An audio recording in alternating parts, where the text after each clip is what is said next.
Hello friends, कैसे हैं आप लोग। हाँ जी बेटे, आज के इस वीडियो में एक और इम्पॉर्टेंट एएस हम रिवाइज करने वाले हैं और इसका टाइटल है बेटे AS22। और नाम क्या था इसका? Accounting for taxes on income. Basically हमने इनकम टैक्स की कैलकुलेशन सीखी थी और जब मैं क्लास में आपको AS22 करवा रहा था तो आपके लिए ये एक नए नया एक्सपीरियंस था आपके लिए, क्योंकि इनकम टैक्स की कैलकुलेशन 11वीं 12वीं फाउंडेशन में कुछ और सीखते हैं, इंटर में आते ही बिल्कुल काया पलट हो जाती है कि अच्छा इनकम टैक्स की कैलकुलेशन ऐसी होती है। और जब आप फाइनल में पहुंचेंगे और वहां पे पढ़ेंगे इंड AS 12, तो आप एक बार फिर आश्चर्यचकित हो जाएंगे कि अच्छा लिस्टेड कंपनीज टैक्स ऐसे निकालती हैं। इंटर में तो आसान था। तो आज आपको जो थोड़ा सा टफ लग रहा है, क्योंकि बच्चों के बड़े मैसेज आए मेरे पास व्हाट्सएप के ऊपर, सर AS22 रिवाइज करा दो, सर AS22 रिवाइज करा दो। मैं सोचता हूँ जब बच्चे को आज ये मुश्किल लग रहा है, कल ये आसान लगेगा। क्यों? थोड़ा सा एक स्टेप और एडवांस चले जाओगे आप। तो जैसे जैसे आप आगे बढ़ते जाते हैं बेटे, पीछे की चीजें अपने आप आसान होती जाती है ना। तो मैंने क्लास में एक सलाह दी थी बेटे आपको कि रटना नहीं है, समझना है। रटी हुई चीज घर पे रह जाती है, पेपर तक पहुंचती नहीं है, और समझी हुई चीज हमेशा आपके साथ रहेगी। और AS22 में लिखने वाली थ्योरी कम थी, समझने वाले कॉन्सेप्ट ज्यादा थे। हमने बहुत एग्जांपल्स किए, बहुत क्वेश्चंस किए, और मेरा एक ही टारगेट था कि आपको डेफर्ड टैक्स की कैलकुलेशन का लॉजिक समझ में आ जाए, आपको आइटम वाइज रटना ना पड़े कि इस पे DTL बनेगा, इस पे DTA बनेगा। रट्टा नहीं मारना ना, बात को समझना जरूरी है। तो मैंने इस पे कितनी भी क्लासेस क्यों ना ली हो, मैं आपको आज की वीडियो में 0 से लेके 100 तक सारे कॉन्सेप्ट रिवाइज कराऊंगा बेटे, और कुछ एग्जांपल्स भी गो थ्रू कराऊंगा। करें अब रिवीजन स्टार्ट। बहुत प्यारा AS था हमारा, और मैंने उतने ही प्यार से आपको पढ़ाया था। ये रहा बेटे, हमारे पास है video number 1, part 1, lecture 1, video 1। और मैंने स्टार्ट किया था एग्जाम्पल से। आमतौर पे मैं कोई भी AS एग्जाम्पल से स्टार्ट करता नहीं हूं, मैं बात करता हूं डेफिनेशन से, स्कोप से, ऑब्जेक्टिव से। मैं बिल्कुल थ्योरी से बात करता हूं, लेकिन कुछ इक्का दुक्का AS ऐसे हैं जिसमें प्रैक्टिकल होकर चलना पड़ता, नहीं तो बच्चे को बात समझ में आ नहीं सकती। तो मैं एग्जाम्पल से मैंने शुरू किया था। मैं एग्जाम्पल अभी गो थ्रू करूंगा बाद में, पहले कॉन्सेप्ट पे काम करते हैं कि पढ़ाया क्या था आपको। तो मैंने आपको बेटे सबसे पहले ये बोला था कि अगर मैं लिखता हूं इनकम्स माइनस करता हूं एक्सपेंसेस, ये आ जाता है PBT। माइनस करते हैं टैक्स एक्सपेंस, तो ये आ जाता है PAT। माइनस करते हैं प्रेफरेंस डिविडेंड, ये आ जाता है EAE। और इस EAE के आगे फिर 3 टुकड़े हो जाते हैं, कुछ पैसा रिजर्व्स में, कुछ डिविडेंड्स में, इक्विटी डिविडेंड्स में, और कुछ पैसा रिटेन्ड अर्निंग्स में। ये हम इनकम स्टेटमेंट कई बार बनाते हैं, और बच्चे पूछते हैं कि जिंदल सर, ये जो इनकम स्टेटमेंट का फॉर्मेट आपने बनाया है, ये तो शेड्यूल 3 डिवीजन 1 से मैच ही नहीं करता। तो मैं क्लास में कई बार बोलता हूं कि हम कौन सा फॉर्मेट बना रहे हैं, हम तो कॉन्सेप्ट सीखने की कोशिश कर रहे हैं। तो मैंने एक बार रफ में समझा दिया आपको, प्रेजेंटेशन के हिसाब से फॉर्मेट नहीं बना रहा, कॉन्सेप्ट सीखने की बात चल रही है। अब इनकम को 2 हिस्सों में बांटते हैं जी, revenue from operation, other income, खर्चे वर्चे जी, वो लिस्ट आती है पूरी।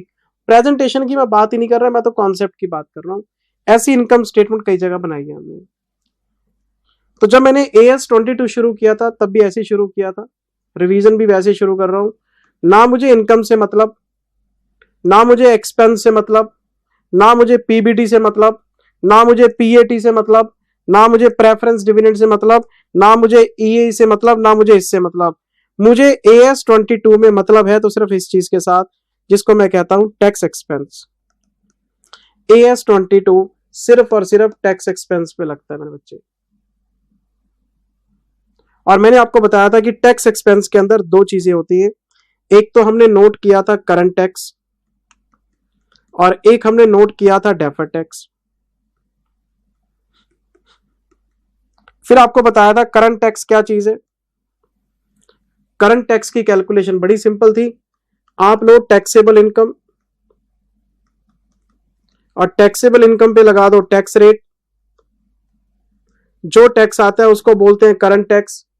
फिर बच्चा कहता है सर ये है क्या, ये टैक्सेबल इनकम क्या चीज है? टैक्सेबल इनकम का मतलब है वो इनकम जो as per income tax act आपने निकाली है। और इस पे जो टैक्स निकलता है वो सरकार आपसे मांग रही है, आपको सरकार को कैश में पे करना पड़ेगा। ये वो टैक्स है जो हम गवर्नमेंट को पे करते हैं, ये आपकी एक्चुअल पेमेंट है। ये वो टैक्स है जिसके लिए हम एडवांस टैक्स जमा कराते हैं। ये वो टैक्स है जो आपकी जेब से पैसे लेके निकलेगा। ये वो टैक्स है जो सरकार हड़प जाती है और फ्री की स्कीमों में बांट देती है। बात समझ में आई? ये टैक्स पेयर का पैसा है जो सरकार की जेब में जाता है और सरकार उसे पूरे इंडिया में पब्लिक इंटरेस्ट में खर्च करती है, ऐसा कहा जाता है। पर मुझे लगता है कोई भी सरकार हो वोटों के हिसाब से चलती है सर। वो स्कीमें लेके आते हैं जिससे कि आप बात को समझते हो। आप भी सीए कर रहे हो, मैं भी सीए हूं, हम तो मॉनिटरी टर्म्स में बात करते हैं। हमने कौन सा इलेक्शन लड़ने और वोट लेने, है ना? हम तो वैसे बात करते हैं। सरकार अपनी जगह ठीक है, उन्होंने लोगों को खुश तो करना ही है। करंट टैक्स क्या है? करंट टैक्स वो अमाउंट है जो गवर्नमेंट को हम पे करते हैं एक्चुअल में। किस चीज पे? टैक्सेबल इनकम पे। और टैक्सेबल इनकम निकलती है as per income tax act. अच्छा, तो फिर बच्चा मुझे कहता है सर अगर करंट टैक्स आपका एक्चुअल टैक्स है और ये टैक्स हमने सरकार को देना है तो फिर तो बात ही खत्म हो गई। फिर ये डेफर्ड टैक्स क्यों निकाल रहे हो? फिर डेफर्ड टैक्स, क्या डेफर्ड टैक्स की पेमेंट नहीं होती सर? नो, ये जो डेफर्ड टैक्स है बेटे, ये हाथी के जो दांत होते दिखाने वाले, ये वो है। हमने डेफर्ड टैक्स की पेमेंट सरकार को नहीं करनी। हम अपनी किताबों में आज डेफर्ड टैक्स दिखाते हैं और फ्यूचर में रिवर्स कर देते हैं। डेफर्ड टैक्स बनाया, रिवर्स कर दिया, बनाया, रिवर्स कर दिया, बनाया, रिवर्स कर दिया। देना किसी को नहीं होता, ये सिर्फ दिखाने के लिए होता है। डेफर्ड टैक्स आपका नॉन मॉनिटरी आइटम है, आपने किसी को नहीं देना, सिर्फ आप किताबों में डिस्क्लोज करते हैं। ये सिर्फ डिस्क्लोजर के लिए हम कैलकुलेट करते हैं। और मैंने आपको एक केस स्टडी बताई थी कि जब ये AS-22 आया था तो रिलायंस कंपनी सुप्रीम कोर्ट में गई थी और उन्होंने AS-22 को अपोज किया था कि भाई ये डेफर्ड टैक्स की कैलकुलेशन क्यों करा रहे हो जब सरकार को तो करंट टैक्स देना है। तो सुप्रीम कोर्ट ने रिलायंस को मना कर दिया था कि इंस्टीट्यूट प्रोफेशनल बॉडी है, जो ये कह रहे हैं आपको मानना पड़ेगा। क्योंकि अगर एक कंपनी एक AS के खिलाफ खड़ी है, टाटा AS-11 के खिलाफ खड़ा था, तो हर कंपनी आएगी तो धीरे धीरे सारे AS खत्म हो जाएंगे। सुप्रीम कोर्ट ने मना कर दिया और आगे से किसी ने केस भी नहीं किया। सुप्रीम कोर्ट ने बात ही खत्म कर दी कि इंडिया की हाईएस्ट प्रोफेशनल बॉडी जो हमारी ICAI है, अकाउंटिंग के जो रूल्स बनेंगे आपको फॉलो करने पड़ेंगे। ये कोई बेवकूफ थोड़ा ना बैठे, कंपनीज की बात नहीं सुनी गई। ICAI जीत गया। अभी भी यही हो रहा है, बच्चों के पेपर गलत चेक हो, क्वेश्चन पेपर गलत बन जाए, आज भी बच्चे सफर कर रहे हैं। ICAI के खिलाफ कोर्ट सुनने को तैयार नहीं है, कहते ये एक संस्था है, इसकी मर्यादा है, इसको मानो। पर मेरा यह मानना है कि अगर संस्था के अंदर भी कमी है तो उसको ठीक करना चाहिए। तो फिर मैं आप बच्चों को कहना शुरू कर दिया, हमने भी, सारे टीचर्स ने, कि भाई आप 50 नंबर के लिए पेपर देने मत जाओ, आप 60 के लिए जाओ। ये मान के चलो कि 10 नंबर ये कोई गधा एग्जामिनर मिल गया वो काट लेगा आपके। आपका पेपर का पढ़ाई का लेवल ही ऐसा रखो कि 10 नंबर डिस्प्यूटेड है, रख लिए उसने, पेपर की चेकिंग में गलती हो गई, उसने गलती से काट दिए, जानबूझ के काट दिए, गधा प्रसाद है, पेपर चेक करना नहीं आता, कोई बात नहीं, रख ले 10 नंबर, मेरे पास नंबर ही इतने हैं, कितने काटेगा, कब तक रोकेगा।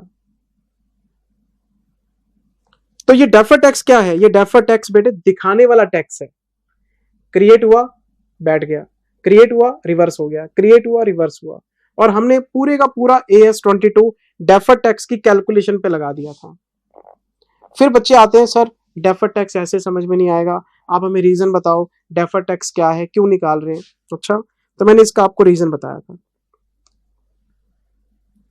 एक तरफ मेरे पास है अकाउंट्स, अकाउंट्स में मैं बनाता हूं SOPL, स्टेटमेंट ऑफ P&L। मैं अकाउंट्स की बात कर रहा हूं, मैं AS के हिसाब से बनाता हूं। मैंने इसमें लिखे रेवेन्यूज AS के हिसाब से, रेवेन्यू फ्रॉम ऑपरेशन AS-9 और अदर इनकम मैंने AS-13, इंटरेस्ट डिविडेंड वगैरह। माइनस कर दिए एक्सपेंसेस, ये आ गया मेरा PBT, और फिर आ गया टैक्स। इस टैक्स को लेके हमारे ICAI की ईगो हर्ट हो गई सर। मैंने आपको रीजन बताया था डेफर्ड टैक्स क्यों निकाल रहे हैं। ICAI ये बात कहता है जब सारे रेवेन्यूज AS के हिसाब से हैं, सारे एक्सपेंसेस AS के हिसाब से हैं, और जब ये टैक्स लिखने की बारी आई तो टैक्स आपने लिख दिया सिर्फ करंट टैक्स, वो भी taxable income into tax rate. जब सारे इनकम सारे खर्चे आपके अकाउंटिंग अप्रोच के हिसाब से हैं, तो टैक्स आपका टैक्सेबल इनकम पे क्यों निकाले, हम तो टैक्स अकाउंटिंग इनकम पे निकालेंगे। तो इन्होंने क्या किया, इस पे टैक्स रेट लगाना शुरू कर दिया। अगर सारे इनकम सारे एक्सपेंस आपके एएस के हिसाब से हैं, तो टैक्स भी बुक्स के हिसाब से होना चाहिए। तो इन्होंने क्या किया, टैक्सेबल इनकम पे रेट लगाने की बजाय आपका अकाउंटिंग इनकम पे रेट लगाना शुरू कर दिया। मतलब अकाउंटिंग इनकम लो, अकाउंटिंग इनकम का मतलब as per profit and loss account, इस पे आप लगाओ टैक्स रेट, तो ये कहते हैं आपका टैक्स एक्सपेंस है। इसमें से माइनस करो करंट टैक्स जो आपने एक्चुअल में पे करना है, बाकी कहते हैं बाकी आपका डेफर्ड टैक्स है। और इन्होंने टैक्स की कैलकुलेशन हमें अकाउंटिंग इनकम पे करने की सलाह दी। अब आप कहेंगे सर अकाउंटिंग इनकम में और टैक्सेबल इनकम में क्या डिफरेंस है, तो मैंने क्लास में आपको बताया था कि जब हम टैक्सेबल इनकम की कंप्यूटेशन करते हैं तो as per income tax act करते हैं, और इनकम टैक्स इनकम्स और एक्सपेंसेस को अपने हिसाब से लिखता है। लेकिन आपका जो अकाउंटिंग इनकम है एसओपीएल, ये एएस बेस चलता है।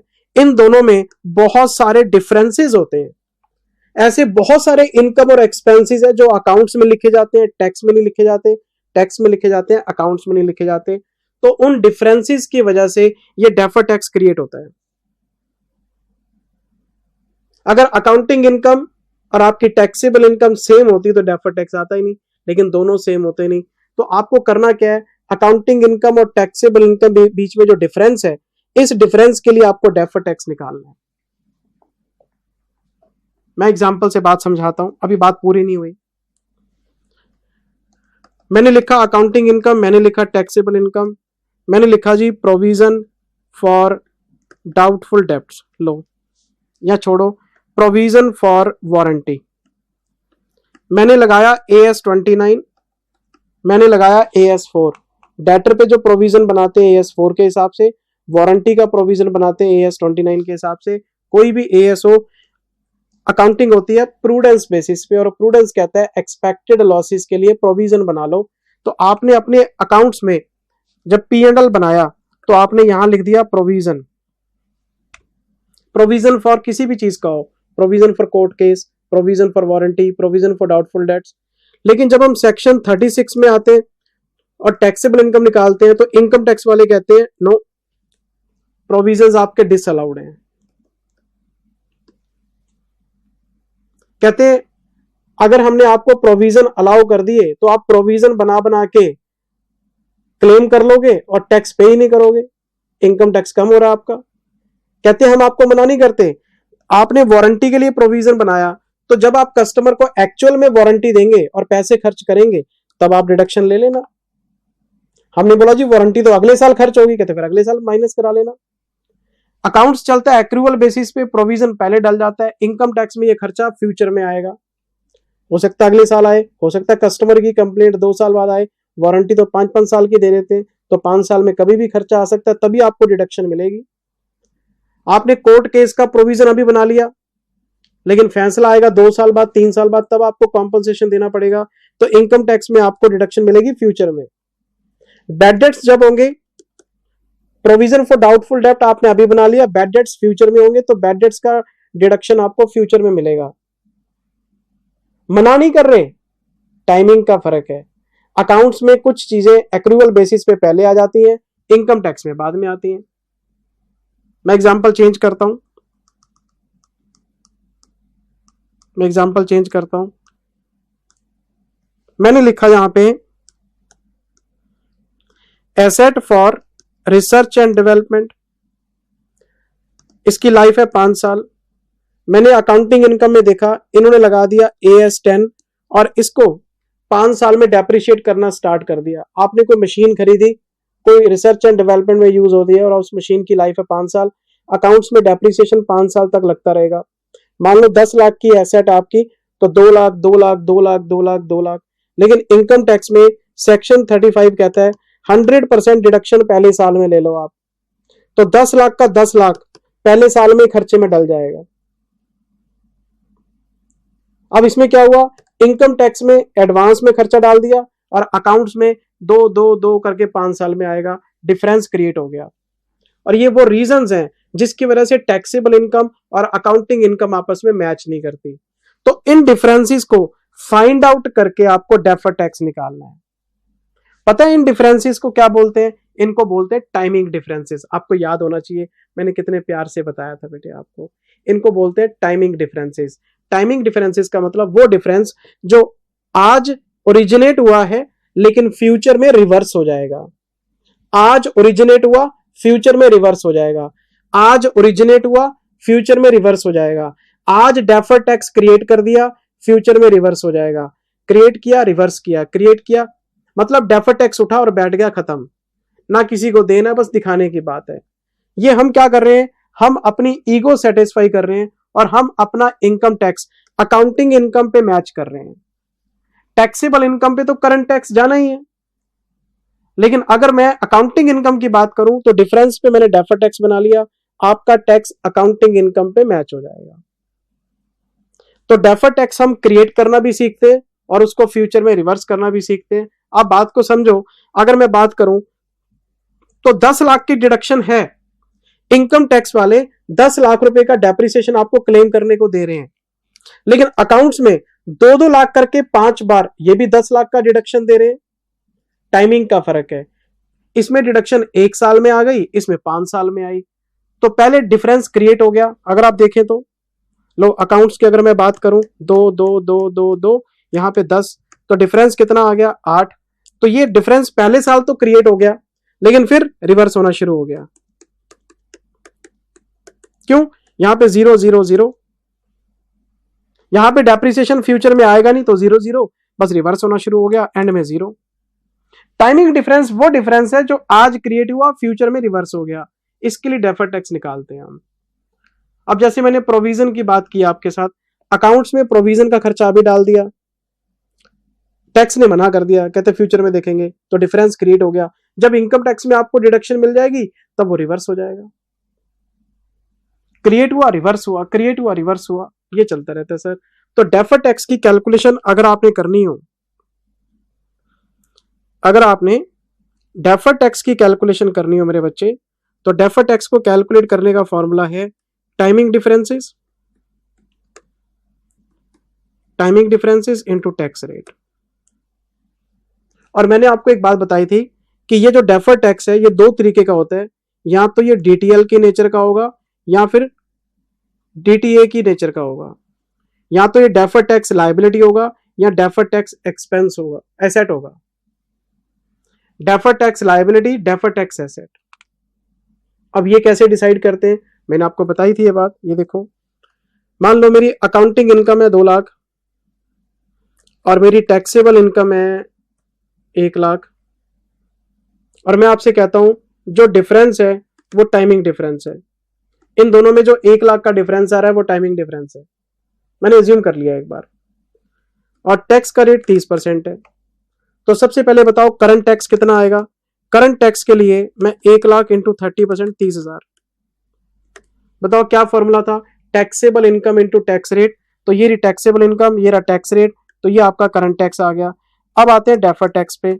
डेफर्ड टैक्स का फॉर्मूला है accounting income minus taxable income into tax rate, तभी तो टाइमिंग डिफरेंस आएगा। तो ये 2 लाख है, ये 1 लाख है, 1 लाख का डिफरेंस है 30%, ये भी 30,000।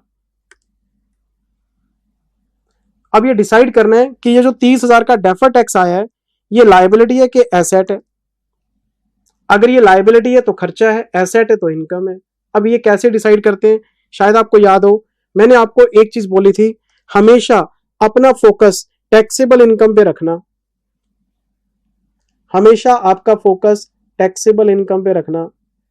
आज अगर टैक्सेबल इनकम लो है और टाइमिंग डिफरेंस फ्यूचर में रिवर्स होंगे, आपको पता है रिवर्सिबल होते हैं, तो आज इधर कल उधर रिवर्स होने ही होने हैं।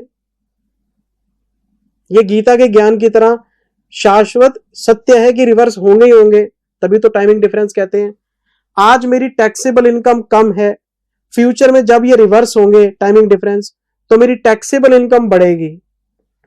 आज मेरी टैक्सेबल इनकम ज्यादा है तो रिवर्सल से कम हो जाएगी। आज मेरी टैक्सेबल इनकम कम है, रिवर्सल से बढ़ेगी। बस उल्टा करके सोचना है, पहले आज की इनकम देख लो और फ्यूचर में उल्टा घुमा के देख लो। आज मेरी ये इनकम कम है, किससे कम है? अकाउंटिंग इनकम से। आज मेरी इनकम अकाउंटिंग इनकम से कम है, फ्यूचर में ये उल्टा घूमेगी क्योंकि टाइमिंग डिफरेंस है। अच्छा, आज मेरी टैक्सेबल इनकम कम है तो आज मेरा टैक्स भी कम बना। फ्यूचर में क्या होगा? फ्यूचर में टैक्सेबल इनकम बढ़ेगी, टैक्स बढ़ेगा, टैक्स बढ़ेगा, तो भाई फिर ये लायबिलिटी है, आपको पैसे फ्यूचर में देने पड़ेंगे। और इसकी मैंने आपको एक एंट्री पास कराई थी, tax expense debit to current tax और टू डीटीएल। करंट टैक्स भी आपको देना है और डेफर्ड टैक्स लायबिलिटी फ्यूचर में आप फेस करोगे क्योंकि टाइमिंग डिफरेंस उल्टे घूमेंगे।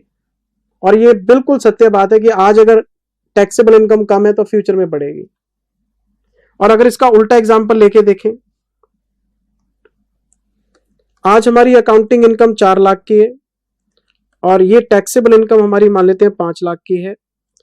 और मैं आपको कहता हूं कि सारे के सारे डिफरेंस टाइमिंग डिफरेंस है, टैक्स रेट 30% है।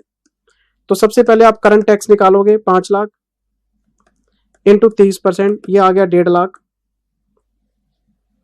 अब आते हैं डेफर्ड टैक्स पे, 4 - 5 इंटू 30%, 30,000। इन दोनों का डिफरेंस देखना है, 1 लाख का डिफरेंस है, उस पर 30% के हिसाब से 30,000 का डेफर्ड टैक्स आएगा। अब वो एसेट है कि लायबिलिटी है, सोचने का तरीका वही है। आप अपना सारा फोकस टैक्सेबल इनकम पे डाल दो। आज मेरी टैक्सेबल इनकम ज्यादा है अकाउंटिंग इनकम से, 1 लाख रुपए से ज्यादा है।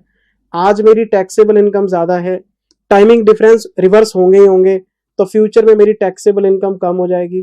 फ्यूचर में टैक्सेबल इनकम कम होगी तो मेरा टैक्स कम होगा, जब मेरा टैक्स कम होगा तो मेरे को पैसे बचेंगे, तो आपको डीटीए बना देना चाहिए।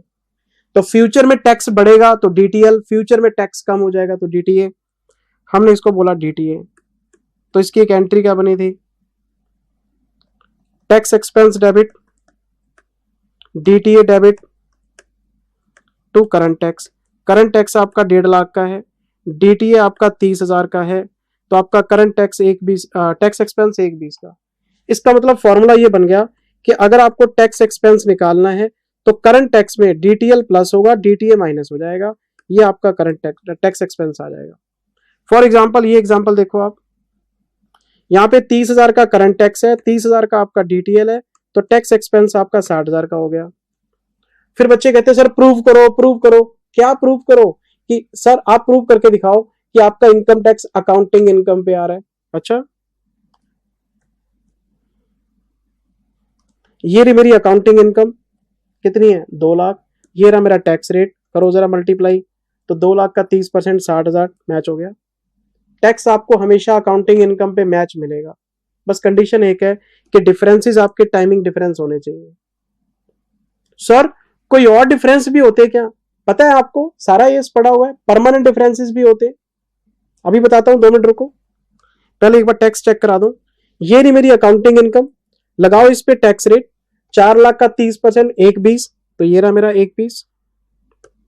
1.5 लाख का करंट टैक्स है और डीटीए मेरा 30,000 है, 120। हमेशा आपका टैक्स अकाउंटिंग इनकम पे मैच होता हुआ मिलेगा और ईगो सेटिस्फाई होती हुई मिलेगी अकाउंटिंग एसोसिएशन की, कि जब आपके पीएनएल में सारी चीजें एज पर एएस हैं तो आपका इनकम टैक्स भी अकाउंट्स के हिसाब से चलेगा। और करंट टैक्स में जब डेफर्ड टैक्स ऐड कर दिया, अकाउंटिंग इनकम से मैच कर गया क्योंकि डिफरेंसेस आपने मैच कर लिए। लेकिन एक प्रॉब्लम है सर। क्या प्रॉब्लम है बताता हूं। अकाउंटिंग इनकम है 4 लाख की और टैक्सेबल इनकम है सर 5 लाख की। बच्चे खुश हो गए, सर डीटीए बना दो, डीटीए बना दो। क्यों? आज हमारी टैक्सेबल इनकम ज्यादा है 1 लाख से, फ्यूचर में कम हो जाएगी, पैसे बचेंगे, डीटीए बना दो, डीटीए बना दो। पहले पूरा क्वेश्चन तो देख लो। डिफरेंसेस कहते हैं ये जो डिफरेंस है ये परमानेंट डिफरेंस है और टैक्स रेट आपका 30% है। कहते हैं टैक्स एक्सपेंस निकालो, तो सबसे पहले मैं करंट टैक्स निकालूंगा, 5 लाख इंटू 30%, 1.5 लाख का तो मेरा करंट टैक्स आ गया, taxable income into tax rate. जब मैं डेफर टैक्स पे आया तो डेफर टैक्स 0, डेफर टैक्स नहीं निकलेगा भाई साहब, और आपका जो टैक्स है वो 1.5 लाख ही रहेगा। और मैं इसको अकाउंटिंग इनकम पे मैच नहीं कर पाऊंगा। क्यों? क्योंकि डिफरेंसेस आपके परमानेंट डिफरेंसेस हैं। अब ये क्या होते हैं? परमानेंट डिफरेंस वो डिफरेंस है जो ओरिजिनेट तो हुआ लेकिन फ्यूचर में कभी रिवर्स नहीं होगा।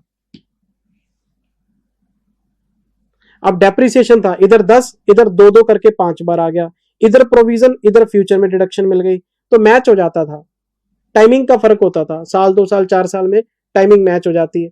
पर परमानेंट डिफरेंस ये तो टाइमिंग मैच ही नहीं होती। ये एग्जांपल क्या है सर इसका, बताता हूं।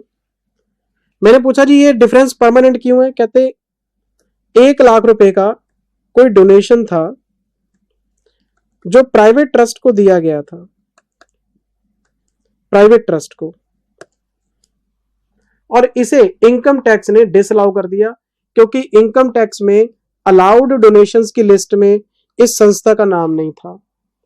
मान लो मैंने किसी गौशाला को 1,00,000 रुपए का डोनेशन दे दिया और वो जो गौशाला वो इनकम टैक्स डिपार्टमेंट के साथ रजिस्टर्ड नहीं है, तो मैं जैसे 1,00,000 का डोनेशन दूंगा अपने P&L में खर्चा डाल दूंगा, लेकिन जब इनकम टैक्स की बारी आई उन्होंने मना कर दिया। वो कहते ये डिसअलाउड है क्योंकि हमारी लिस्ट में ये डोनेशन नहीं है। तो जब इनकम टैक्स ने मना ही कर दिया, मना तो आपको प्रोविजन भी किए थे लेकिन बोला भी तो था कि जब ये खर्चा एक्चुअल में करोगे तब आप डिडक्शन ले लेना, पर यहाँ पे कहते हैं ना डिडक्शन आज है, ना डिडक्शन कल है, ना डिडक्शन परसों है, ये परमानेंटली डिसअलाउड है क्योंकि डोनेशन आपने इनकम टैक्स की लिस्ट के हिसाब से नहीं दिया। तो जो चैरिटेबल ट्रस्ट है वो रिकॉग्नाइज्ड नहीं है तो आपको डिडक्शन नहीं मिलेगी। तो जब कोई इनकम टैक्स डिपार्टमेंट परमानेंटली आपको मना कर दे किसी चीज के लिए, तो वो परमानेंटली मतलब फ्यूचर में कभी रिवर्स होगा ही नहीं, तो इसको बोलते हैं डेड डिफरेंस, परमानेंट डिफरेंस। इस पे डेफर टैक्स निकाल के करोगे क्या, ये लाइफ टाइम ही पड़ा रहेगा। तो ऐसे डेफर टैक्स का क्या फायदा कि किताबों में आ गया लेकिन उसके बाद लाइफ टाइम लिक्विडेशन तक पड़ा रहेगा। कहते हैं डेफर टैक्स निकालो ही मत। तो डेफर टैक्स आपको अलाउड है सिर्फ टाइमिंग डिफरेंस पे। तो जिस क्वेश्चन में सारे डिफरेंस टाइमिंग डिफरेंस होंगे वहां पे आपका टैक्स अकाउंटिंग इनकम पे मैच करेगा, और जहां पे परमानेंट डिफरेंस बीच में आ जाएंगे वहां पे अकाउंटिंग इनकम पे टैक्स मैच नहीं करेगा क्योंकि परमानेंट डिफरेंसेस डेड डिफरेंसेस होते हैं। लेकिन फंडा समझाने के लिए मैंने आपको बोला था कि अकाउंटिंग इनकम के हिसाब से चलना है आपने। और अगर आपके पेपर में आप टैक्स को वेरीफाई करना चाहते हैं कि आपका आंसर सही है कि गलत है, तो परमानेंट डिफरेंसेस को ध्यान में रख के अकाउंटिंग इनकम पे मैच कर लो। अच्छा, अब इसी एग्जांपल में चेंजेस करता हूं, ये लो। अब मैं आपको कहता हूं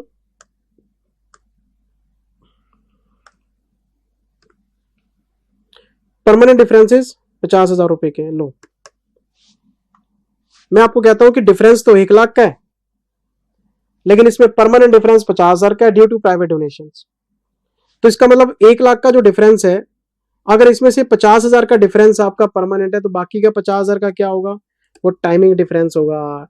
टाइमिंग डिफरेंस पे डेफर टैक्स निकाल सकते हैं। अब लगाओ फंडा, आज हमारी टैक्सेबल इनकम ज्यादा है अकाउंटिंग इनकम से, आज हमारी टैक्सेबल इनकम ज्यादा है, फ्यूचर में कम हो जाएगी, टैक्स बचेगा। बनाओ DTA, 50,000 इंटू 30%, 15,000 रुपए का DTA बनेगा, तो 1,35,000 रुपए का आपका टैक्स एक्सपेंस आ जाएगा। और एंट्री पास कर देंगे, tax expense debit 135, DTA 15,000 to current tax 1,50,000 रुपए। अगर टाइमिंग डिफरेंस है तो उस पर डेफर टैक्स निकलना निश्चित है। तो कितने सारे डेफिनेशन हमने कवर किए।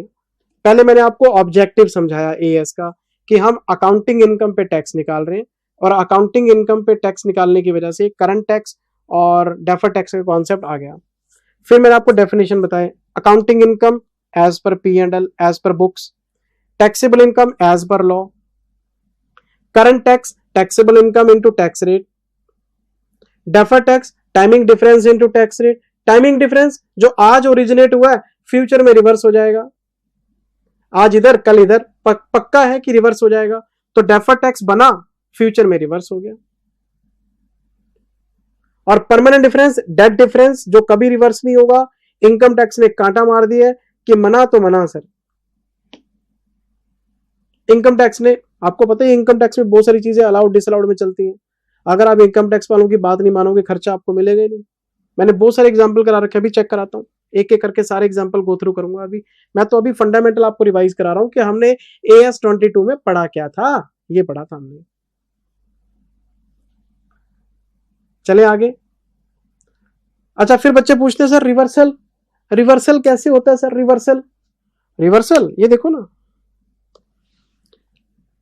मान लो अकाउंट है और ये टैक्स है आपका, मैंने लिया डेप्रिसिएशन, यहां पे डेप्रिसिएशन है 2 लाख, 2 लाख, 2 लाख, 2 लाख, 2 लाख, 2 लाख 5 बार लिखा, यहां पे लिखा 10 लाख का इकट्ठा डेप्रिसिएशन, यहां पे 2 लाख करके लिखा।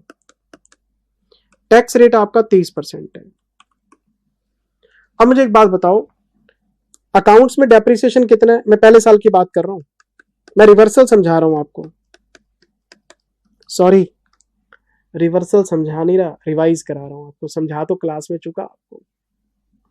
ये देखो यहां पे डेप्रिसिएशन कितना है? 2 लाख, यहां पे डेप्रिसिएशन कितना है? 10 लाख। मुझे बताओ टैक्सेबल इनकम और अकाउंटिंग इनकम में कितना डिफरेंस आएगा? 8 लाख का। अकाउंट्स में 2 लाख का खर्चा डाल रहे हो और इनकम टैक्स में 10 लाख का खर्चा डाल रहे हो। कह रहे हो जी रिसर्च के लिए पूरी डिडक्शन दे दी हमने, तो चलो कोई बात नहीं। मुझे बताओ इस 8 लाख का इंपैक्ट टैक्सेबल इनकम पे क्या आएगा? अगर इनकम टैक्स में खर्चा फालतू डालेंगे तो आज मेरी टैक्सेबल इनकम कम हो जाएगी, आज मेरी टैक्सेबल इनकम कम है तो फ्यूचर में बढ़ेगी। डीटीएल बनाऊंगा मैं, तो मैं इस पे क्या करूंगा? 2,40,000 रुपए का डीटीएल बना दूंगा। जब इनकम टैक्स में खर्चे फालतू डालोगे, टैक्सेबल इनकम को आज कम दिखाओगे, आज मेरी टैक्सेबल इनकम कम है ड्यू टू टाइमिंग डिफरेंस, तो फ्यूचर में बढ़ेगी, बढ़ेगी तो फिर टैक्स बढ़ेगा, डीटीएल बना दो। आपने 2,40 का डीटीएल बना दिया, आपने एंट्री पास कर दी, tax expense debit to current tax to DTL 2,40। अब मुझे इसका रिवर्सल समझाना है आपको, रिवर्सल कैसे होगा। अब मैं सेकेंड ईयर में आ गया, 0 0 0 0।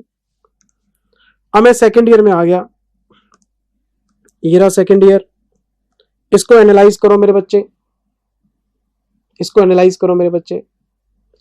अकाउंट्स में डेप्रिसिएशन कितना है? 2 लाख और इनकम टैक्स में 0। इसका मतलब सेकेंड ईयर में आपने इनकम टैक्स में खर्चा डाला ही नहीं क्योंकि डेप्रिसिएशन बचा ही नहीं। तो फ्यूचर में जब आप खर्चा डालोगे नहीं तो आपकी टैक्सेबल इनकम बढ़ के आएगी 2 लाख से। डिफरेंस आ गया ना 2 लाख का। अकाउंट्स में तो खर्चा चल रहा है 2-2 करके, इनकम टैक्स में तो है ही नहीं। अब जब इनकम टैक्स में खर्चा डालोगे नहीं तो टैक्सेबल इनकम आपकी बढ़नी शुरू हो जाएगी। अब यहां पे आपने 8 लाख रुपए का एडवांटेज ले लिया फालतू खर्चा डाल के। अब फ्यूचर में क्या होगा? अकाउंट्स में तो खर्चा डालता रहेगा, टैक्स में होगा ही नहीं, तो अब आपका हर साल 2-2 लाख रुपए से टैक्सेबल इनकम बढ़नी शुरू हो जाएगी। तो ये 2 लाख रुपए से सेकेंड ईयर में टैक्सेबल इनकम बढ़ेगी। अब आपके पास डिफरेंस की पूरी हिस्ट्री है। अब आप ये नहीं कह सकते कि 2 लाख रुपए से मेरी टैक्सेबल इनकम बढ़ रही है, फ्यूचर में कम होगी, मैं डीटीए बनाऊंगा ना। अगर कोई डिफरेंस आपको पहली बार मिले तो ये लॉजिक तब लगाना है आपने कि आज मेरी टैक्सेबल इनकम ज्यादा है, फ्यूचर में कम हो जाएगी, मैं डीटीए बनाऊंगा। बात ठीक कह रहे हो लेकिन गलत जगह कह रहे हो। अगर कोई डिफरेंस पहली बार देखते हो आप दोनों में तो डीटीएल क्रिएट होता है, डीटीए क्रिएट होता है। लेकिन अगर आपके पास पुराने डिफरेंस की पूरी हिस्ट्री है तो आप बता सकते हो कि ये 2 लाख रुपए इंटू 30% कितना? 60,000। ये 60,000 का डीटीए नहीं बनेगा भाई साहब, हम डीटीएल को रिवर्स करेंगे। मुझे पता है कि पास्ट में डीटीएल बना के आया हूं और वो रिवर्स होना शुरू हो गया है, तो 60 हजार रुपए के 4 डीटीएल में रिवर्स करूंगा। तो अगर कोई डिफरेंस पहली बार आप क्वेश्चन, आपने पेपर में क्वेश्चन लिया, पास्ट की कोई हिस्ट्री आपके पास नहीं है, आपको क्या पता पास्ट में बनाया कि नहीं बनाया, तो आप पहली बार सोच के बनाओगे आज टैक्सेबल इनकम ज्यादा है, फ्यूचर में कम हो जाएगी, डीटीए बना दो। आज इनकम कम है, फ्यूचर में बढ़ेगी, डीटीएल। तो पहली बार जब डिफरेंस देखते हो तो ये सोच के बनाते हो। लेकिन अगर आपके पास किसी डिफरेंस की पूरी हिस्ट्री हो तो फिर आपने बार बार क्रिएट नहीं करना, क्रिएट एक बार होगा, फिर आपको फ्यूचर में रिवर्सल भी देखना पड़ेगा कि अच्छा अच्छा 8 लाख रुपए का 2-2 लाख करके 4 बार रिवर्सल हो रहा है, तो रिवर्सल की क्या एंट्री होगी? इस डीटीएल को रिवर्स करना है तो एंट्री पास होगी डीटीएल अकाउंट डेबिट टू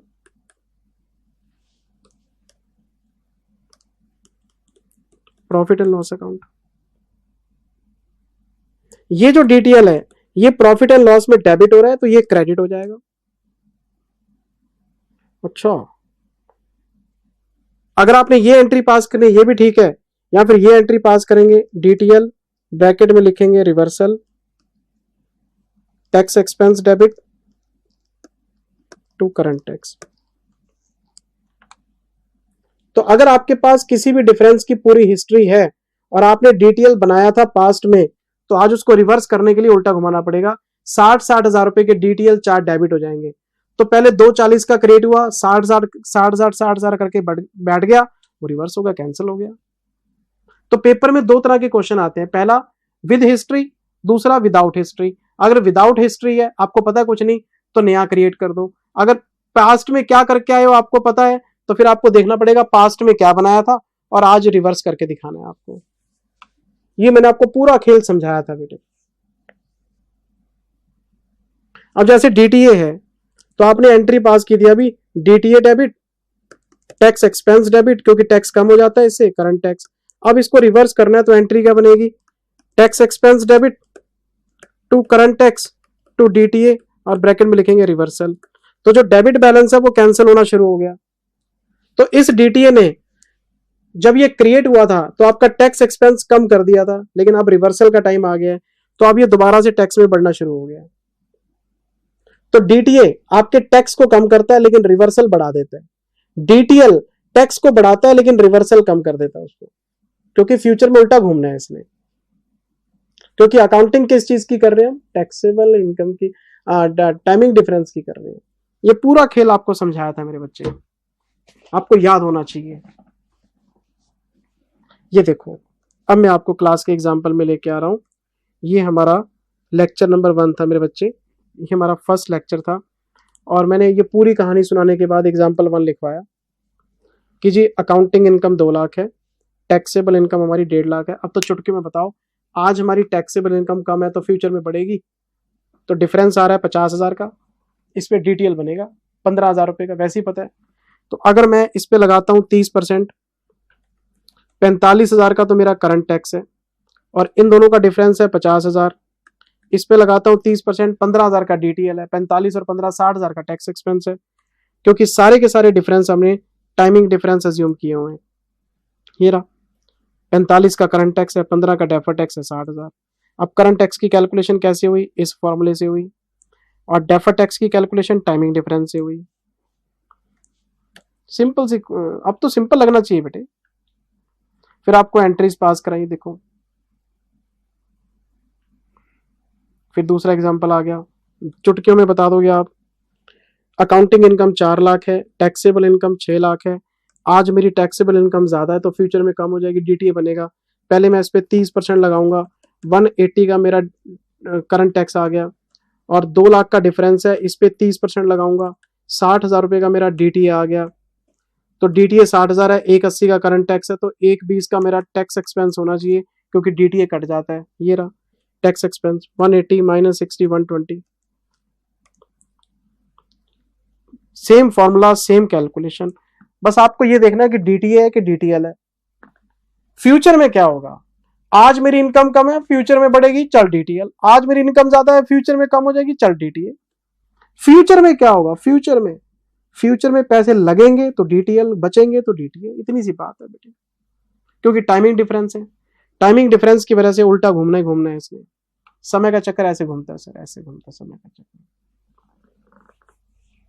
अगर आप चाहते हो कि आपकी अगली जनरेशन ग्रो करे, तो उसके लिए आपको एग्जाम्पल सेट करना पड़ेगा आज, तब आप उनको इंस्पायर कर सकते हो। नहीं तो बेटा बाप को यही कहता है, जब आपने कुछ नहीं किया मेरे को कैसे कह सकते हो आप।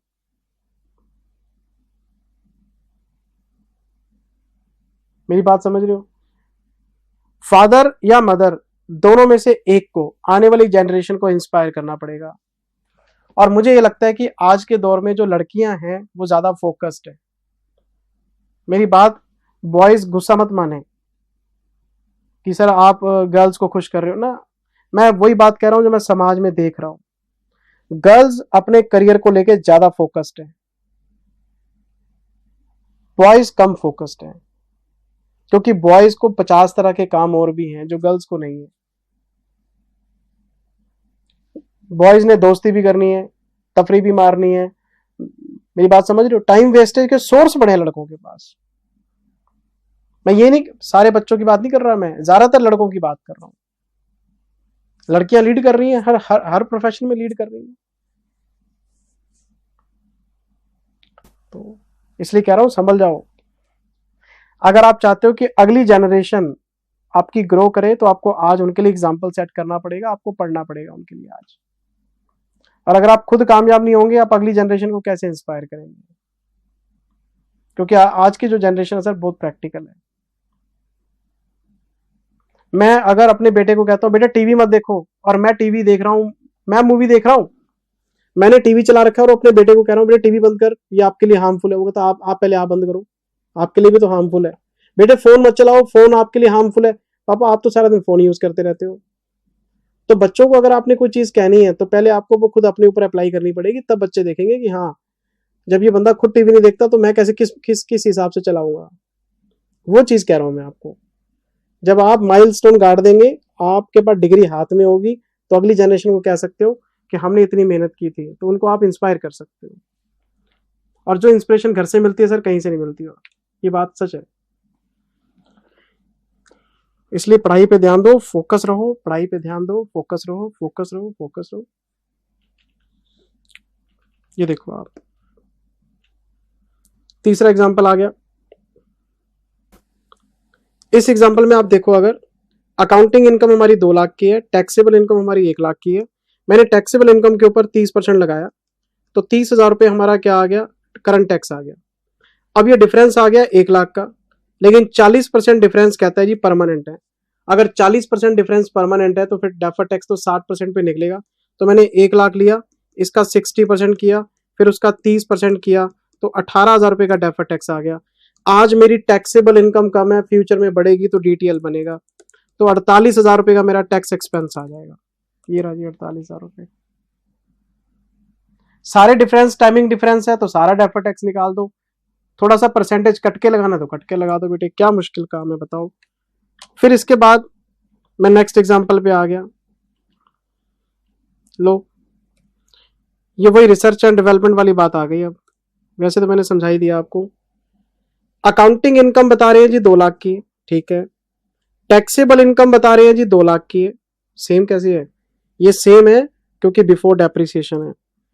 ये भी बिफोर डेप्रिसिएशन है, ये भी बिफोर डेप्रिसिएशन है।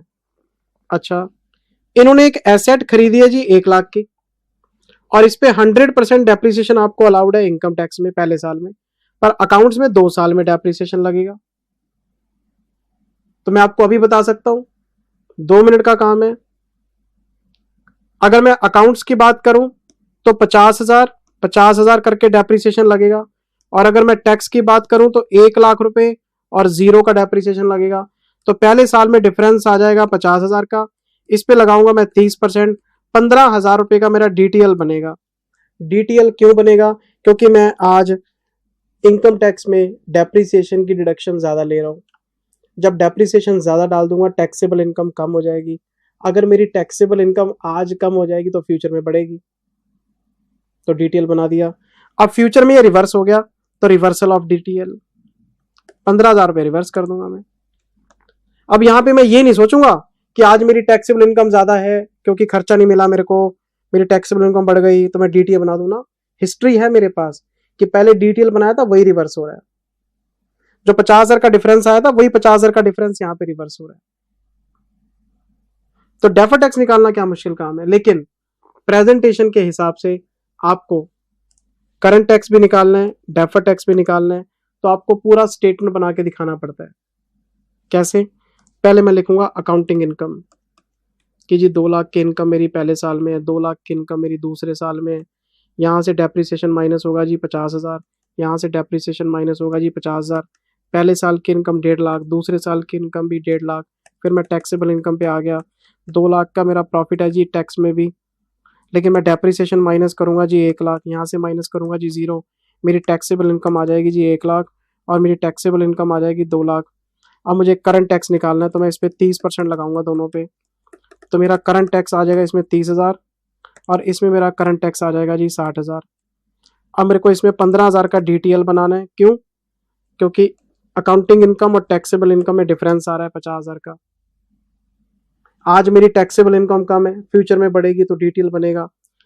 अब फ्यूचर में वाकई में बढ़ गई, रिवर्स हो गया। देखो, हम कह रहे थे फ्यूचर में बढ़ेगी, तो फ्यूचर में बढ़ गई 50,000 से, रिवर्सल ऑफ DTL। तो रिवर्सल ऑफ DTL ये रहा। तो यहाँ पे टैक्स आपका 45 है, यहाँ भी 45 है, और टैक्स आप अकाउंटिंग इनकम पे मैच कर लो। अगर आपकी अकाउंटिंग इनकम 1.5 लाख की है तो 30% के हिसाब से 45,000 रुपए का टैक्स बनता है। पहले साल इनकम टैक्स कम बना तो हमने DTL बना लिया, अगले साल इनकम टैक्स ज्यादा बना तो DTL रिवर्स कर लिया, और टैक्स आपका अकाउंटिंग इनकम पे मैच हो गया बेटे। ये देखो, पूरा आपको प्रेजेंटेशन सिखाया था। पहले अकाउंटिंग इनकम आई, स्क्रीन चेक करो ना, स्क्रीन। अकाउंटिंग इनकम आई 1.5 लाख की, फिर टैक्सेबल इनकम आई, फिर अच्छा, क्वेश्चन की रिक्वायरमेंट क्या है? हाँ ठीक है, ये देखो 45,000 का टैक्स आया पहले साल, 30,000 का करंट टैक्स, 15,000 का आपका DTL। एंट्री डाल दी, tax expense to current tax to DTL। फिर सेकेंड ईयर में आ गए, 60,000 का करंट टैक्स है, 15,000 का रिवर्सल ऑफ DTL है। एंट्री आप देख लो, ये रही एंट्री। जो DTL क्रेडिट था उसको डेबिट करके रिवर्स कर दिया हमने, कहानी खत्म हो गई। पहला लेक्चर खत्म हो गया। पहले लेक्चर लेंदी भी था, कॉन्सेप्चुअल भी था और डिटेल में भी था। पहले लेक्चर में मैंने कहानी सुनाई और गिनती के आपको 3 एग्जाम्पल कराए, वो आपको मैंने समझा दिए।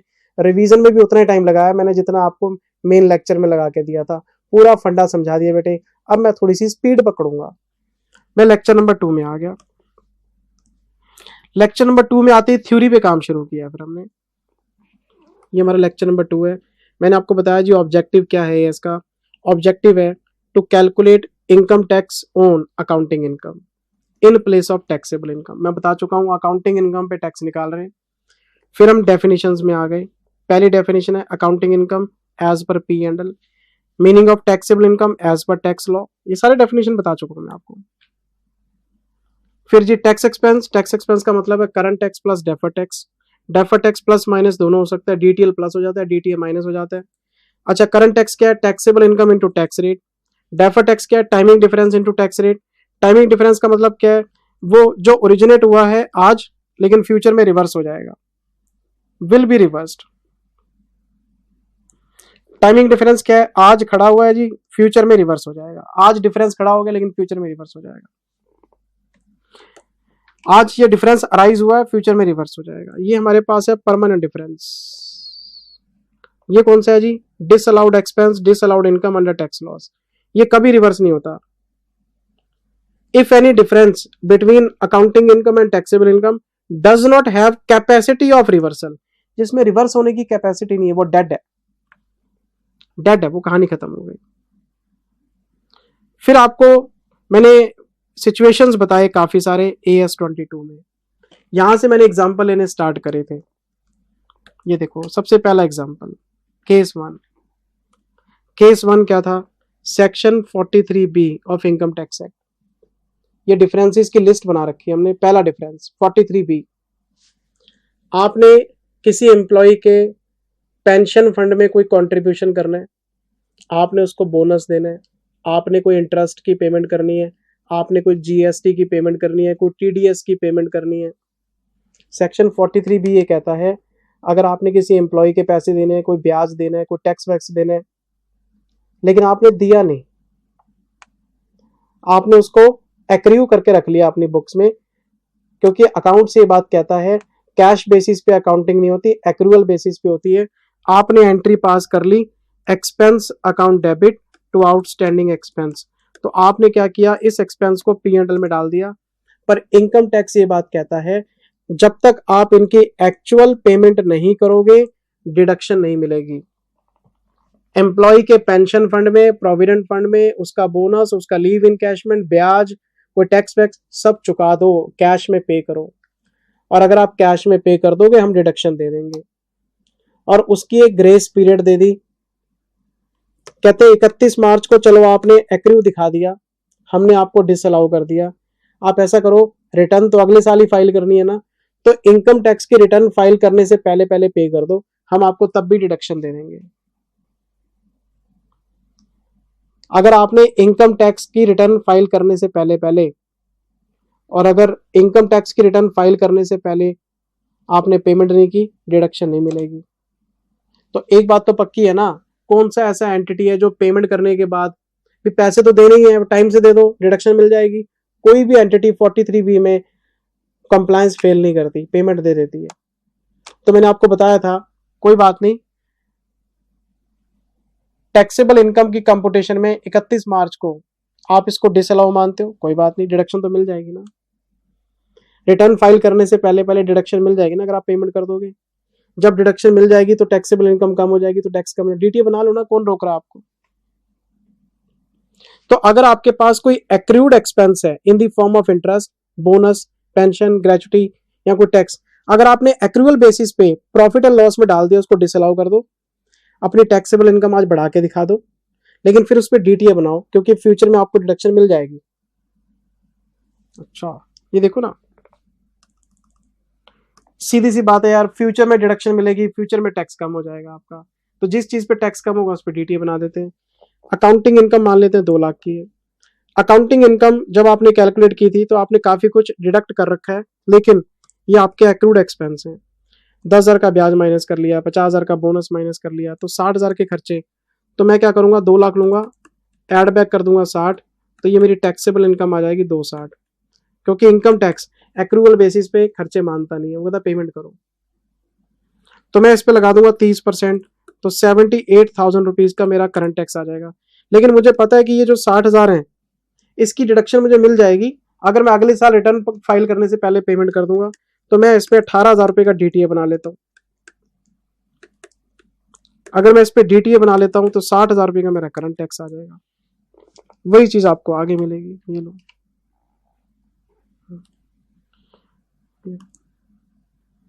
78,000 रुपए का मेरा, पहले तो मैंने 2 लाख लिया, उसमें एड बैक किया, 260 की टैक्सेबल इनकम आ गई, करंट टैक्स आ गया, फिर मैंने इस पे डीटीए बना लिया, deferred tax asset under 43B। अगर आपको क्वेश्चन में 43B मिल जाए, 43B में आपको डिडक्शन आपको लेनी ही लेनी है और डीटीए बना देना, लेकिन रिटर्न फाइल करने से पहले आपको पेमेंट करनी होती है, तो फिर आपको डिडक्शन मिल जाती है। तो आप मान के चला करो कि मिल जाती है, डीटीए बना ही देते हैं। अच्छा जी, फिर मैं 35D में आ गया था। ये क्या चीज है जी, ये था प्रीलिमिनरी एक्सपेंसेस के ऊपर, प्रीलिमिनरी एक्सपेंसेस के ऊपर था ये क्या चीज है, शेड्यूल 3 डिवीजन 1 में इन एक्सपेंसेस के लिए कोई जगह नहीं है, तो AS 26 पढ़ा मैंने। AS 26 कहता है कोई एडवर्टीजमेंट सस्पेंस हो, कोई प्रीलिमिनरी एक्सपेंसेस हो, सबको उठा के फर्स्ट ईयर में राइट ऑफ कर दो। जितने भी आपके एडवर्टीजमेंट एक्सपेंस है, डेफर्ड रेवेन्यू एक्सपेंडिचर है, प्रीलिमिनरी एक्सपेंसेस है, discount on issue of debenture है, कोई फ्लोटेशन कॉस्ट है, उठाओ, चल P&L तुरंत सेम ईयर में।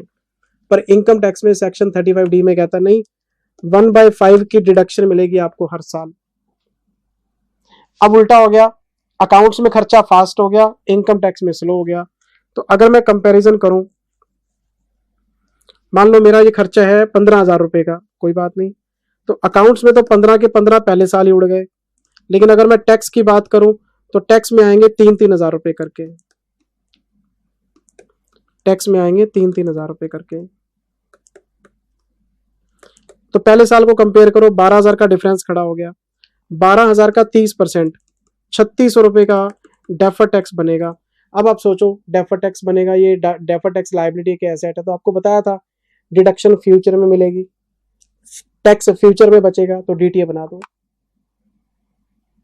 क्यों, आज आपने खर्चा डाला है 3,000, तो आपका खर्चा आज कम डाला आपने, टैक्सेबल इनकम बढ़ के आएगी, आज मेरी टैक्सेबल इनकम ज्यादा है, फ्यूचर में कम हो जाएगी, टैक्स मुझे फ्यूचर में बचेगा, डीटीए बना दो। तो 3,600 का डीटीए तो बना दिया, अब क्या होगा, 900 रुपए हर साल रिवर्स होंगे, 900 रिवर्स हो गए डीटीए के, 900 रिवर्स हो गए डीटीए के, 900 रिवर्स हो गए डीटीए के, इस तरह से। बस आपको ये देखना है कि इनकम टैक्स में आज खर्चा फालतू डाल दिया तो फ्यूचर में डीटीएल आज इनकम टैक्स में खर्चा कम डाला है तो डीटीए, क्योंकि फ्यूचर में सेविंग हो जाएगी आपकी। टाइमिंग डिफरेंस है। ये रिसर्च एंड डेवलपमेंट का उल्टा हो गया। रिसर्च एंड डेवलपमेंट में क्या होता है, टैक्स में फास्ट हो जाता है, अकाउंट्स में स्लो हो जाता है, वहां डीटीएल बना देते हैं। ये देखो आंसर में, ये देखो आंसर में डीटीए बना रखा है हमने 36 रुपए का। ये सेक्शन 36 आ गया, ये प्रोविजन पे लगता है। अकाउंटिंग इनकम कितनी है, 2 लाख, और प्रोविजन कितना चार्ज किया है, 20,000। प्रोविजन को ऐड बैक करो, क्योंकि इनकम टैक्स प्रोविजन को मानता नहीं, तो टैक्सेबल इनकम आ गई आपकी 220 पे लगा दिया 30%, 66,000 रुपये का आपका करंट टैक्स आ गया। और मैं इस 20,000 रुपये डीटीए बनाऊंगा। क्यों?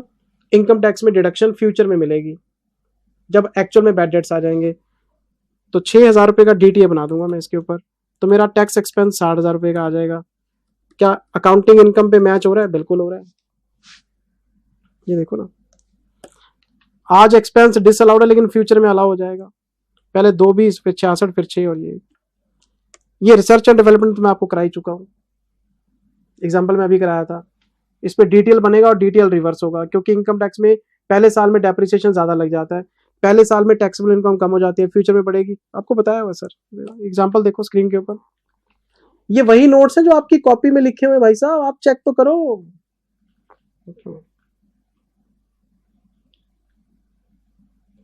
ये देखो, पहले साल डिटेल बना दिया, फिर रिवर्स हो गया। एंट्रीज वेंट्रीज सब एग्जाम्पल बना बना के कराए हुए मेरे बच्चे। फिर क्वेश्चन नंबर 4 कराया आपको, क्वेश्चन नंबर 5 कराया क्लास बुक से, 6 कराया। फिर मैं आपको लेके आया था अगले केस में, सेक्शन 115 जेबी मैट। आपको मैंने एक बात बताई थी कि अगर आपको करंट टैक्स निकालना है तो इसका फॉर्मूला था taxable income into tax rate, लेकिन इसका कंपैरिजन होगा मैट के साथ, विच एवर इज हायर। किसी साल अगर कंपनी के प्रॉफिट्स कम हो गए तो उसकी वजह से ये टैक्स कम हो जाएगा, लेकिन कोई भी कंपनी एक्चुअल टैक्स पे नहीं करती, क्योंकि सेक्शन 115 जेबी कहता है मिनिमम टैक्स तो आपको देना ही पड़ेगा। तो कंपनी का normal tax as per taxable income और कंपनी का मैट, ये फाइनल में सीखोगे आप। कोई बुक प्रॉफिट निकलते हैं इसके अंदर, बुक प्रॉफिट के हिसाब से टैक्स वैक्स निकलता है। तो taxable income into tax rate, और उसका कंपैरिजन होगा मैट के साथ, विच एवर इज हायर आपको पे करना होता है। अगर मैट ज्यादा बनता है तो मैट दे दो, नॉर्मल टैक्स ज्यादा बनता है तो नॉर्मल टैक्स दे दो। तो मैंने आपको बोला था कि करंट टैक्स की कैलकुलेशन वैसे करो जैसे होनी चाहिए, लेकिन जब आप डेफर टैक्स पे आएंगे तो डेफर टैक्स पे हमेशा नॉर्मल टैक्स रेट लगेगा, क्योंकि आज टाइमिंग डिफरेंस अराइज हुए हैं, फ्यूचर में रिवर्स होंगे, तो नॉर्मल टैक्स पे डेफर टैक्स बनेगा, नॉर्मल टैक्स पे कम होगा। मैं ये बात क्यों बोली थी, क्योंकि जो मैट का रेट होता है वो नॉर्मल टैक्स रेट से कम होता है। तो अगर किसी साल कंपनी को करंट टैक्स मैट के हिसाब से देना है, तो इसका मतलब ये नहीं कि डेफर टैक्स भी मैट रेट से बनेगा। आपको मैट रेट से टैक्स देना दे दो, लेकिन डेफर टैक्स हमेशा नॉर्मल रेट से बनेगा, बात खत्म। ये लिखवाया था आपको, एग्जाम्पल देखो आप इसके ऊपर, ये देखो ना, ये पहले हमने नॉर्मल टैक्स निकाला, फिर हमने मैट निकाला, विच एवर इज हायर की पेमेंट हो गई, ये कहानी खत्म हो गई करंट टैक्स की। लेकिन जब डेफर टैक्स की बारी आई तो हमने नॉर्मल रेट से निकाला इसका। डेफर टैक्स 10% से नहीं निकलेगा, 10% आपका मैट रेट हो सकता है, तो करंट टैक्स आपका मैट रेट से जा सकता है, लेकिन डेफर टैक्स नॉर्मल रेट से निकलेगा। ये पूरी कहानी आपको सुनाई थी बेटे। फिर क्वेश्चन नंबर 18 कराया, 19 कराया आपको, अच्छा 12 कराया, ओके। फिर लेक्चर नंबर 3 शुरू हो गया हमारा। लेक्चर नंबर 3 में क्वेश्चन नंबर 8 कराया, वेरी वेरी इंपॉर्टेंट। देखो एक एक एग्जाम्पल के ऊपर डेफर टैक्स कैसे निकलता है, देखो आप प्रेजेंटेशन देखो, आप कहाँ पे रिवर्सल है, कहाँ पे कैलकुलेशन है, पूरी बात समझाई हुई है। फिर 23 कराया, इसमें भी वही लिस्ट बना के दी, इस पे कैलकुलेट होगा, इस पे रिवर्स होगा, इस पे कैलकुलेट होगा। अच्छा जी, फिर चलते गए चलते गए चलते गए, क्वेश्चन चलते गए, क्वेश्चन चलते गए मेरे बच्चे, क्वेश्चन चलते गए मेरे बच्चे। फिर हम टैक्सेबल लॉसेस पे आ गए थे। यहाँ पे क्या बताया था, टाइमिंग डिफरेंस पे डेफर टैक्स निकालना अलग बात है, और टैक्सेबल लॉसेस पे डीटीए निकालना अलग बात है। सारे बच्चों को पता है, इनकम टैक्स पढ़ा हुआ है, कि अगर किसी कंपनी के पास टैक्सेबल लॉसेस आ जाएं तो उन्हें 8 साल तक हम कैरी फॉरवर्ड कर सकते हैं और फ्यूचर इनकम से सेट ऑफ कर सकते हैं।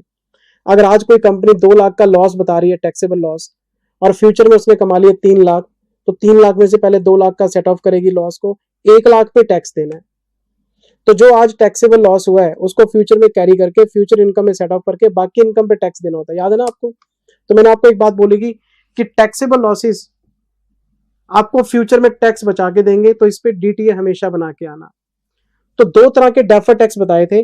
टाइमिंग डिफरेंस के ऊपर डीटीएल डीटीए दोनों बन सकते हैं, लेकिन टैक्सेबल लॉस पे हमेशा डीटीए बनाना ही है। और जैसे ही मैंने डीटीए बनाने की सिफारिश की, बच्चों का झगड़ा स्टार्ट हो गया। कहते सर डेफर्ड टैक्स एसेट क्या ये प्रूडेंस के खिलाफ नहीं है? मैंने बोला कैसे? कहते सर डेफर्ड टैक्स एसेट एक तरह से टैक्स का एक्सपेंस कम कर देता है, और टैक्स का एक्सपेंस कम हो गया तो मतलब प्रॉफिट एंड लॉस में एक तरह से इनकम वाली बात हो गई। हमने तो 11वीं 12वीं और फाउंडेशन में ये पढ़ा था कि टैक्स एक्सपेंस होता है, आप ही कह रहे हो कि टैक्स इनकम होता है। मैं नहीं कह रहा भाई साहब, AS 22 कह रहा है। तो प्रूडेंस के खिलाफ है सर? बिल्कुल खिलाफ है। डेफर्ड टैक्स एसेट को क्रिएट करके आप अपना टैक्स एक्सपेंस कम कर रहे हो कि फ्यूचर में टैक्स कम हो जाएगा, फ्यूचर में टैक्स कम हो जाएगा। तो एक तरफ कहते हो सर प्रूडेंस कहता है एक्सपेक्टेड इनकम को इग्नोर करो, और आप यहाँ पे एक्सपेक्टेड इनकम को आप रिकॉर्ड कर रहे हो। तो AS 22 ने परमिशन दी है ना बेटे आपको, तभी तो रिकॉर्ड कर रहे हैं। लेकिन AS 22 को भी पता है कि ये प्रूडेंस को वायलेट करता है, तो उन्होंने पैराग्राफ 15 और पैराग्राफ 17 ये 2 रूल बना दिए। अगर आप डीटीए बनाना चाहते हो टाइमिंग डिफरेंस पे, तो आपको पैरा 15 में ये प्रूव करना पड़ेगा, आपके पास रीजनेबल सर्टेनिटी होनी चाहिए कि ये डिफरेंस आप फ्यूचर में रिवर्स कर लोगे, फ्यूचर में टैक्सेबल इनकम आएगी और आप इसको रिवर्स कर लोगे। 17 में अगर आप टैक्सेबल लॉसेस पे डीटीए बनाना चाहते हो, तो आपके पास कन्विंसिंग एविडेंस होना चाहिए कि फ्यूचर में इनकम आप कमाओगे और ये जो डीटीए बना रहे हो आपका सेटअप हो जाएगा। आज डीटीए बना रहे हो, फ्यूचर में रिवर्स हो जाएगा, ये प्रूव करना पड़ेगा आपको। तो टैक्सेबल लॉसेस के लिए एविडेंस क्या था? कोई प्रोजेक्ट रिपोर्ट बनाओ, आपके पास कोई एक्सपोर्ट का कोई ऑर्डर हो, आपके पास ये प्रूव हो जाए कि कैश फ्लो जनरेट होंगे, प्रॉफिट के फ्यूचर में प्रॉफिट होगा, ये सोर्स होना चाहिए आपके पास, कोई प्रोजेक्शन होनी चाहिए आपके पास, तब जाके डीटीए बनता है। तो आपको ये प्रूव करना पड़ता है कि मैं फ्यूचर में कमा लूंगा जी, मैं इसको सेट ऑफ कर लूंगा जी। अगर आप ये प्रूव ना कर पाओ तो नहीं बना सकते फिर आप डीटीए। आपको पूरी बात बताई थी बेटे। ये देखो ना, इन दोनों में डिफरेंस कितना है? 60,000 का। ये 20 है, ये 40 है, सारे डिफरेंस टाइमिंग डिफरेंस है, क्योंकि 20 पॉजिटिव है, 40 नेगेटिव है, 60 इंटू 30, तो ये 18,000 रुपए का डीटीए बनेगा। डीटीए के डीटीएल बनेगा, सॉरी, ये इस पे डीटीएल बनेगा। क्यों बनेगा? आज मेरी टैक्सेबल इनकम कम है, मैं तो नेगेटिव में हूं, तो ऑलरेडी कम है, आज कम है, फ्यूचर में बढ़ेगी डीटीएल। और फिर मुझे 40,000 रुपए पे 30% के हिसाब से 12,000 का डीटीए भी बनाना चाहिए। ये अलग कैलकुलेशन है, टाइमिंग डिफरेंस अलग है, लॉस पे आपको अलग से बेनिफिट मिलता है, उस पर डीटीए बनेगा। तो 6,000 रुपए का आपका टैक्स एक्सपेंस आ जाएगा डीटीएल। तो क्या ये अकाउंटिंग इनकम पे मैच कर रहा है? बिल्कुल कर रहा है जी। और आप देखो, मैं आपको चेक कराता हूँ, टैक्स एक्सपेंस 6,000 रुपये आएगा आपका, ये रहा 6,000। करंट टैक्स 0, टैक्सेबल लॉस है तो 0। डीटीएल ऑन टाइमिंग डिफरेंस 18,000 का डीटीएल बनेगा, और डीटीए ऑन टैक्सेबल लॉस। अच्छा जी, फिर क्वेश्चन नंबर 3 हो गया, ये भी टैक्सेबल लॉस पे कराया हुआ आपको। पैराग्राफ 17 दोनों की थ्योरी लिखवाई है आपको कि अगर आप डीटीए बनाना चाहते हैं टैक्सेबल लॉस पे, तो आपके पास कन्विंसिंग एविडेंस होना चाहिए। ये रहा कन्विंसिंग एविडेंस, और कन्विंसिंग एविडेंस प्रोजेक्ट रिपोर्ट हो, कोई एक्सपोर्ट ऑर्डर हो, कोई अदर प्रूफ हो, जिससे प्रूव हो जाएगी फ्यूचर में इनकम कमाओगे और ये सेटअप हो जाएगा। लेकिन टाइमिंग डिफरेंस पे रीजनेबल सर्टेनिटी होनी चाहिए कि टाइमिंग डिफरेंस आपके रिवर्स हो जाएंगे, और अगर रिवर्स नहीं होंगे तो फिर परमानेंट है, डेड है, फिर अकाउंटिंग नहीं करेंगे हम। पूरी बात बेटा लिखवाई हुई है आपको। फिर लेक्चर नंबर 4 स्टार्ट हो गया। लेक्चर नंबर 4 में आते ही मैंने आपको एक बात बताई थी, ATIA, ATIB, 10A, 10B। ATIA, ATIB infrastructure companies पे लगता है, 10A, 10B एक्सपोर्टर्स पे लगता है, लेकिन दोनों बात एक ही कहते हैं, टैक्स हॉलिडे पीरियड की, कि अगर कोई भी कंपनी इन सेक्शंस के अंदर फॉल करती है तो उसको 10 साल तक इनकम टैक्स माफ है, कोई करंट टैक्स नहीं, 10 साल के लिए टैक्स से छुट्टी। और हमने इसको नाम दिया था टैक्स हॉलिडे पीरियड का। तो जब करंट टैक्स ही नहीं बनता तो डेफर्ड टैक्स क्यों निकाले, जब कोई टैक्स है ही नहीं, टैक्स से छुट्टी है आपकी। तो मैंने आपको बताया था कि ये जो 10 साल है इनमें करंट टैक्स आपका होगा 0, तो टैक्स हॉलिडे पीरियड में करंट टैक्स नहीं निकलता। दूसरा, डेफर्ड टैक्स भी नहीं निकालेंगे, लेकिन अगर डेफर्ड टैक्स निकालना है तो आपको हिसाब रखना पड़ेगा कि डिफरेंस तो अराइज हो रहा है इन 10 सालों में, लेकिन रिवर्स होगा 11वें साल से, जब आपका टैक्स हॉलिडे पीरियड खत्म हो जाएगा। तो आप डेफर्ड टैक्स सिर्फ उन्हीं डिफरेंसेस पे निकाल सकते हो जो अराइज तो हुए हैं टैक्स हॉलिडे पीरियड में, लेकिन रिवर्स होंगे टैक्सेबल पीरियड में। नहीं समझे?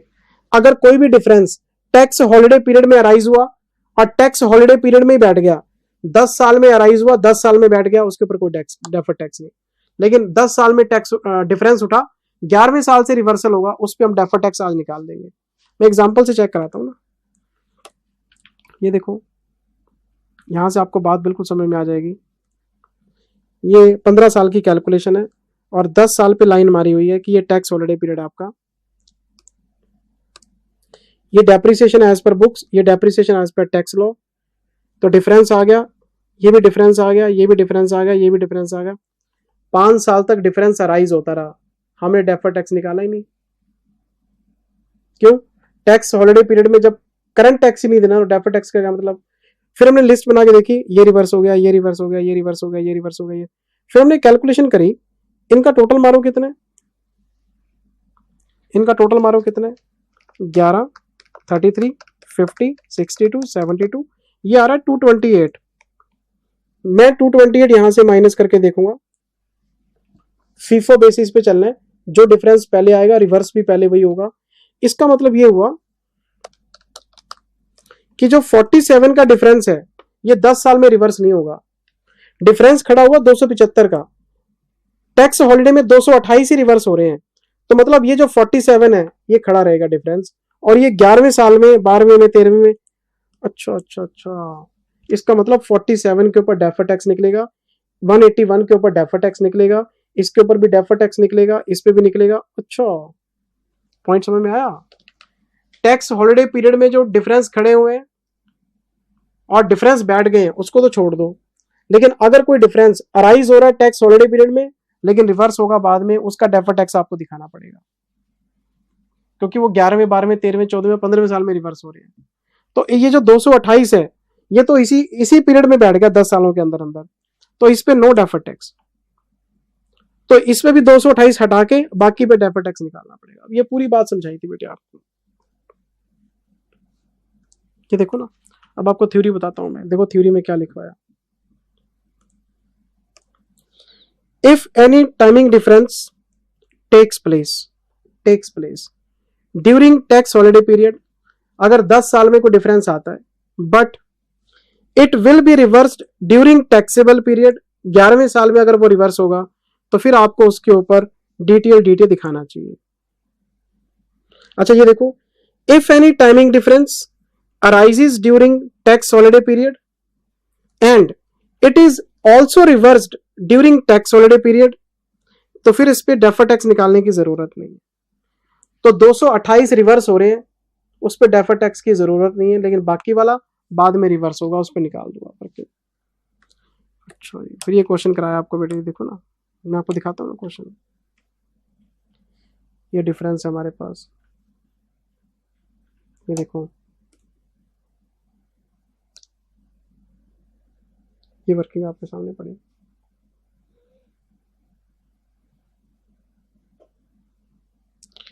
पहले हमने ये सारे इनका टोटल लगा लिया, इन सब का। ये पहले 5 साल के डिफरेंसेस हैं, फिर जो 228 है वो हटा दिए क्योंकि 228 तो रिवर्स अभी हो जाएंगे टैक्स हॉलिडे में।